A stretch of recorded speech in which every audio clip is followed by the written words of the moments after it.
Et donc salut tout le monde les amis, aujourd'hui on se retrouve pour une toute nouvelle vidéo débrief de la 10e étape de ce Tour de France 2025, une étape assez mouvementée, notamment avec l'échappée et quelques bonnes nouvelles quand même du côté français. Et donc c'est une échappée qui part avec beaucoup de coureurs, mais c'est compliqué de sortir de ce peloton, ça roule beaucoup, ça essaye de limiter quand même du côté notamment de chez Chile, de pas laisser partir n'importe qui. Et dès la première montée, il y a déjà des lâchés derrière, hein. Franchement c'est compliqué pour pas mal de coureurs, on voit Jonathan Vingegaard dans le dur. Et puis un coureur aussi, un coureur au qui on ne s'attendait absolument pas à voir sauter, c'est Pavel Sivakov, le coéquipier de Tadej Pogacar, le Français, qui n'a pas tenu. Alors est-ce que Tadej Pogacar est en train de perdre un nouveau coéquipier parce qu'il est-ce qu'il est malade? Est-ce qu'il avait juste pas les jambes hier? On verra bien, mais ouais, inquiétant pour Tadej Pogacar d'avoir Sivakov pas présent dans le peloton hier. Ça lui a coûté un petit peu d'ailleurs hier, je pense. Mais ouais, non, attention, Pavel Sivakov, c'est quand même un des grands coéquipiers de Tadej Pogacar, il faut rester prudent. Et bah, UAE a déjà perdu Almeida. Et si jamais Sivakov est pas au niveau, ça pourrait coûter cher à Pogacar. Et sinon, quand même, pour revenir avec cette échappée, plusieurs Français dans l'échappée, Lenny Martinez, Julien Lafilippe, Quentin Paché. Il y avait du beau monde, évidemment. Il y avait aussi Alex Baudin qui était là pour aider Benelli. Une échappée assez avec pas mal de monde, hein. Ils étaient 20-30, je crois. Il y avait beaucoup de monde. Il y avait notamment Benelli, évidemment. Mais une grosse échappée qui est sortie. Et évidemment, on va parler du français Lenny Martinez. Je suis content, je suis content. Rappelez-vous la vidéo prono, elle est encore disponible hein, sur la chaîne. Et j'avais dit Lenny Martinez, j'aimerais bien qu'il joue le maillot à poids. Et ben c'est ce qui est en train de se passer. Lenny Martinez est en train de jouer le maillot de meilleur grimpeur et a même pris le maillot de meilleur grimpeur à l'issue de cette étape. Il aura fait une belle étape le français, alors même s'il n'y a pas la victoire au bout, il peut pas avoir beaucoup de regrets, il finit à 4-5 minutes de Simon Yates, le vainqueur. Donc franchement, une très belle étape de la part du français pour ce 14 juillet. Certes pas de victoire française, mais au moins Lenny Martinez performant sur les routes du Tour.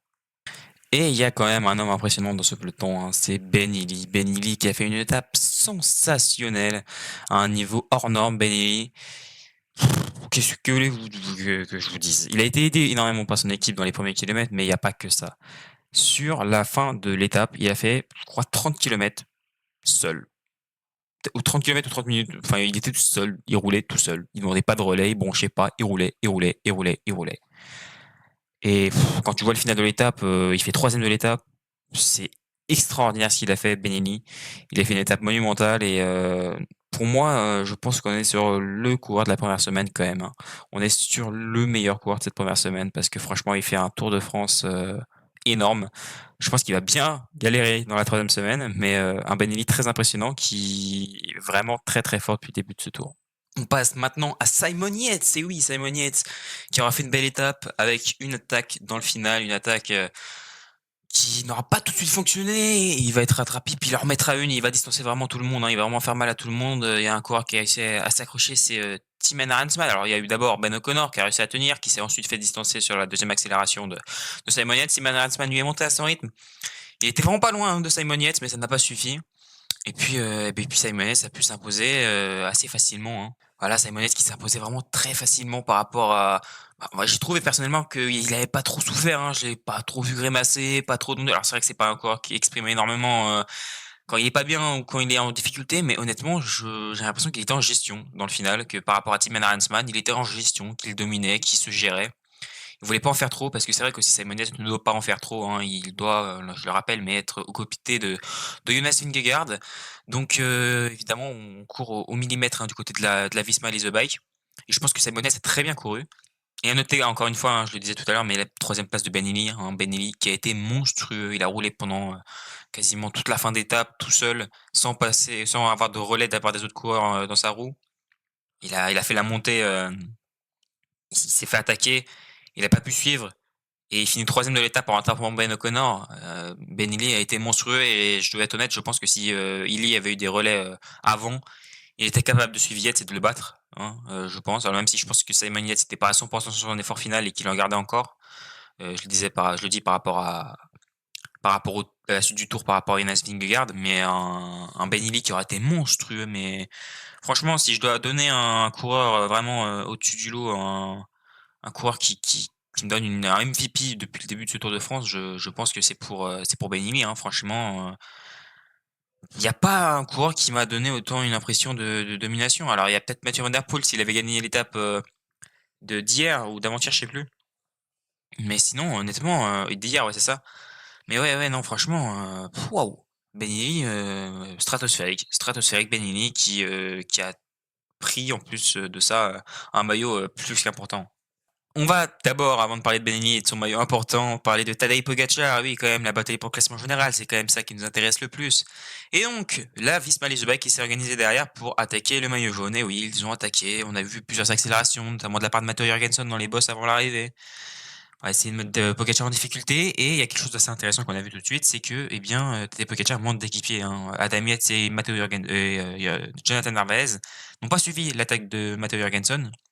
Et Pogacar a sauté direct dans la roue. Avec qui dans la roue? Vingegaard. Donc il était pris en sandwich entre les deux coureurs de la Visma. Et c'est un schéma un petit peu similaire finalement à 2022. Alors, je dis pas qu'ils vont refaire une 2022, je dis pas que ça va être aussi facile que ça, parce que Pogacar a pris en niveau, parce que je pense que tu lui fais pas deux fois la même. Mais attention, Pogacar, alors oui, c'est vrai que Almeida n'est plus là. Oui, Sivakov a eu des problèmes aujourd'hui physiques, clairement. Mais je pense que Tadej Pogacar, a une faiblesse, maintenant, depuis qu'Almeida a abandonné. Il y aurait eu Almeida, ça aurait pas été la même. Mais depuis qu'Almeida n'est plus là, eh bien, Pogacar a une vraie faiblesse et si Visma l'exploite bien, je pense que d'ici, la fin de ce Tour de France, il pourrait le faire péter.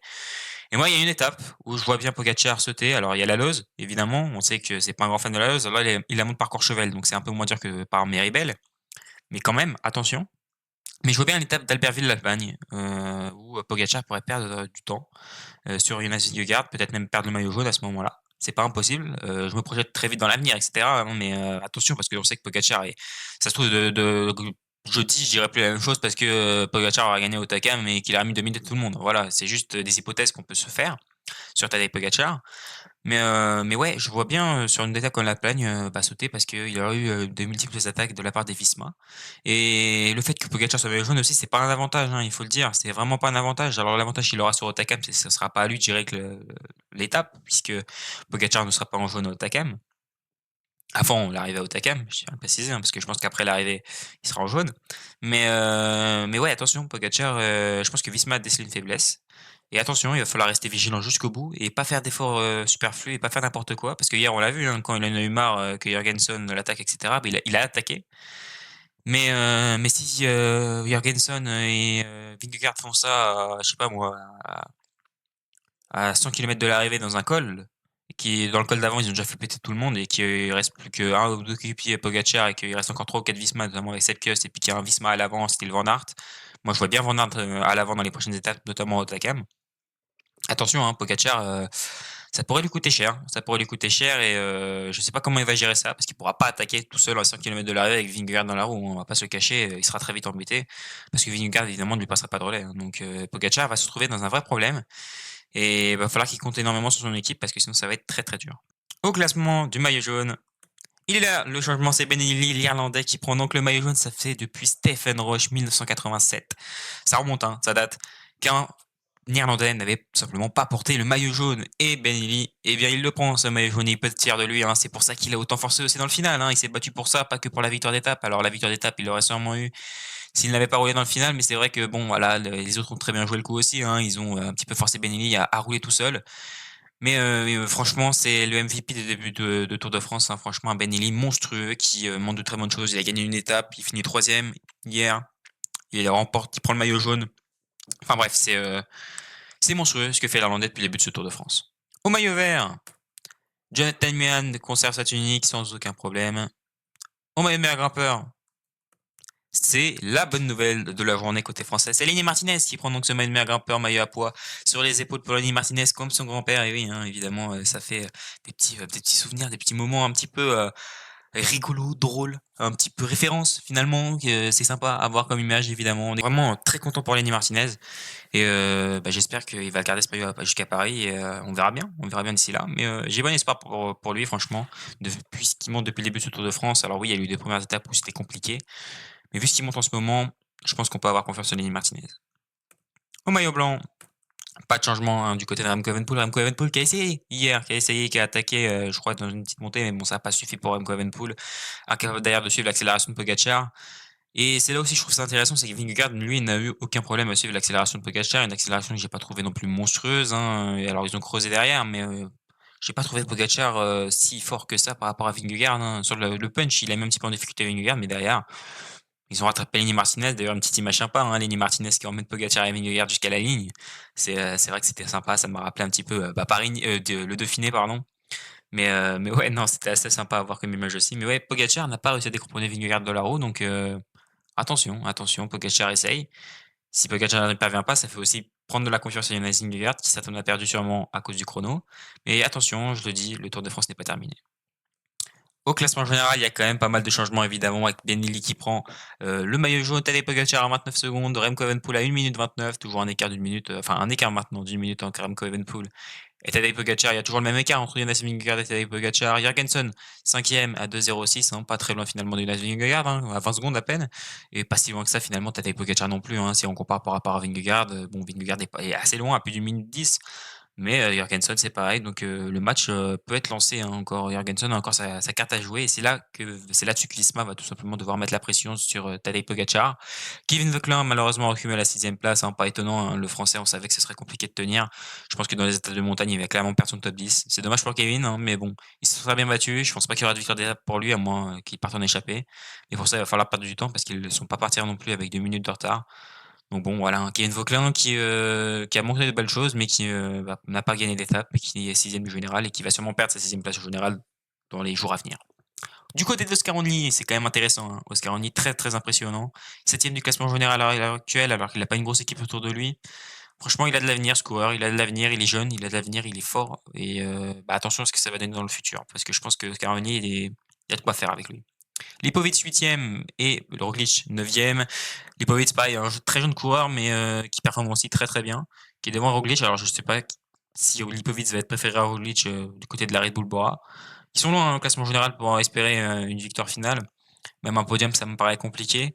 Mais pour jouer le top 5, ça me paraît pas ridicule. Et puis du côté de Tobias Allan Johannessen, un jeune coureur aussi de la Uno X, hein, vainqueur du Tour de l'Avenir. Bon, lui, il est déjà à 5 minutes, ça fait déjà un énorme écart. Mais rien n'est joué, hein, Johannessen est encore capable d'aller chercher le podium, hein, par rapport à Lipovic ou Roglic. On n'est jamais à l'abri d'une craquante d'un de ces deux coureurs. Puis pareil, il y a Félix Gall qui est un peu plus loin au classement général, je crois qu'il est 11e ou 12e, qui peut aussi rentrer dans le match. Un Félix Gall qui est très très bon depuis le début de ce Tour de France, je trouve. Je le trouve vraiment impressionnant. Donc dans les stades de haute montagne, je pense que Félix Gall va être à surveiller pour un potentiel top 5 au classement général. Voilà les gars, c'est tout pour cette vidéo. J'espère que ça vous a plu. N'hésitez pas à liker, à vous abonner. Évidemment, ça me donne beaucoup de force. C'est intéressant aussi pour le référencement. Pour l'étape qui arrive là cet après-midi, du coup, il faut juste que je regarde le parcours, mais il me semble que c'est un petit peu vallonné quand même. Pour la 11e étape et donc pour le prono de cette 11e étape, eh bien, c'est une étape qui est un peu particulière parce que ça grimpe un petit peu sur certains endroits à la fin, même si c'est plutôt fait pour sprinter. On n'est jamais à l'abri qu'un puncher ou un baroudeur vienne s'imposer. Et moi, je vais réutiliser un pari que j'avais déjà fait avant. C'est un Français qui va gagner, je le dis. Voilà. Première victoire française. Et je vois bien une échappée au bout, et je vois bien une victoire de Julien Alaphilippe. Voilà, c'est un risque de prix, c'est vrai, parce que les sprinters n'ont pas beaucoup d'opportunités jusqu'à Paris à présent, mais je vois bien Julien Alaphilippe s'imposer. N'hésitez pas à dire vos pronos en commentaire, nous on se retrouve très très vite pour une nouvelle vidéo. Allez, la team, c'était Sacré